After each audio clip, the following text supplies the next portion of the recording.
شروع اللہ کے نام سے جو بڑا مہربان نہایت رحم کرنے والا ہے۔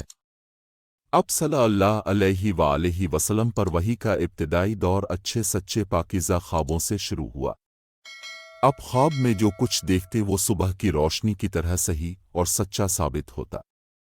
پھر من جانب قدرت اب تنہائی پسند ہو گئے اور اب صلی اللہ علیہ وآلہ وسلم نے غار حرا میں خلوت نشینی اختیار فرمائی اور کئی دن اور رات وہاں مسلسل عبادت اور یاد الہی و ذکر و فکر میں مشغول رہتے، جب تک گھر آنے کو دل نہ چاہتا توشہ ہمراہ لیے ہوئے وہاں رہتے۔ توشہ ختم ہونے پر ہی اہلیہ محترمہ حضرت خدیجہ رضی اللہ عنہا کے پاس تشریف لاتے اور کچھ توشہ ہمراہ لے کر پھر وہاں جا کر خلوت گزیں ہو جاتے۔ یہی طریقہ جاری رہا یہاں تک کہ اب پر حق منکشف ہو گیا اور اب غاری حرا میں قیام پذیر تھے کہ اچانک حضرت جبریل علیہ السلام اب کے پاس حاضر ہوئے اور کہنے لگے کہ اے محمد پڑھو۔ اب فرماتے ہیں کہ میں نے کہا کہ میں پڑھنا نہیں جانتا۔ اب صلی اللہ علیہ وآلہ وسلم فرماتے ہیں کہ فرشتے نے مجھے پکڑ کر اتنے زور سے بھینچا کہ میری طاقت جواب دے گئی، پھر مجھے چھوڑ کر کہا کہ پڑھو۔ میں نے پھر وہی جواب دیا کہ میں پڑھا ہوا نہیں ہوں۔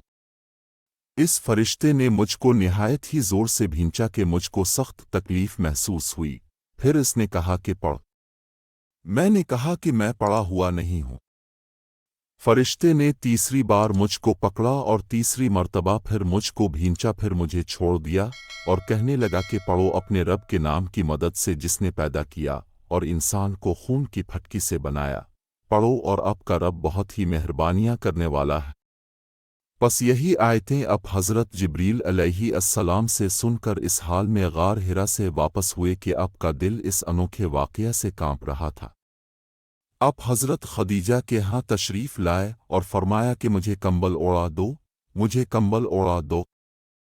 جب آپ کا ڈر جاتا رہا تو اپنی زوجہ محترمہ حضرت خدیجہ رضی اللہ عنہا کو تفصیل کے ساتھ یہ واقعہ سنایا اور فرمانے لگے کہ مجھ کو اب اپنی جان کا خوف ہو گیا ہے۔ آپ کی اہلیہ محترمہ حضرت خدیجہ رضی اللہ عنہا نے آپ کی ڈھارس بندھائی اور کہا کہ آپ کا خیال صحیح نہیں ہے۔ خدا کی قسم، آپ کو اللہ کبھی رسوا نہیں کرے گا۔ اب تو اخلاق فاضلہ کے مالک ہیں، اب تو کنبہ پرور ہیں، بے قصوں کا بوجھ اپنے سر پر رکھ لیتے ہیں، مفلسوں کے لیے اب کماتے ہیں، مہمان نوازی میں اب بے مثال ہیں اور مشکل وقت میں آپ امر حق کا ساتھ دیتے ہیں۔ ایسے اوصاف حسنہ والا انسان یوں بے وقت ذلت و خواری کی موت نہیں پا سکتا۔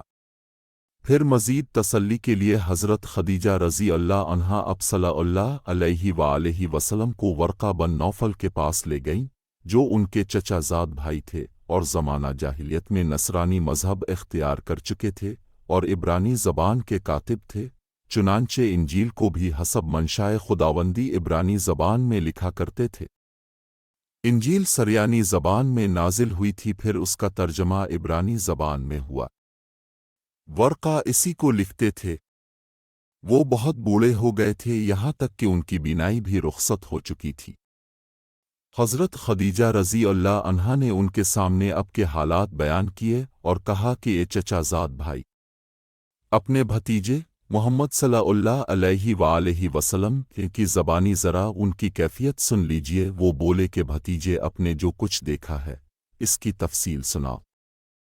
چنانچہ اب صلی اللہ علیہ وآلہ وسلم نے از اول تا آخر پورا واقعہ سنایا، جسے سن کر ورقہ بے اختیار ہو کر بول اٹھے کہ یہ تو وہی ناموس معزز رازدان فرشتہ ہے جسے اللہ نے حضرت موسیٰ علیہ السلام پر وحی دے کر بھیجا تھا۔ کاش میں آپ کے اس عہد نبوت کے شروع ہونے پر جوان عمر ہوتا، کاش میں اس وقت تک زندہ رہتا جبکہ آپ کی قوم آپ کو اس شہر سے نکال دے گی۔ رسول کریم صلی اللہ علیہ وآلہ وسلم نے یہ سن کر تعجب سے پوچھا کہ کیا وہ لوگ مجھ کو نکال دیں گے، حالانکہ میں تو ان میں صادق و امین و مقبول ہوں۔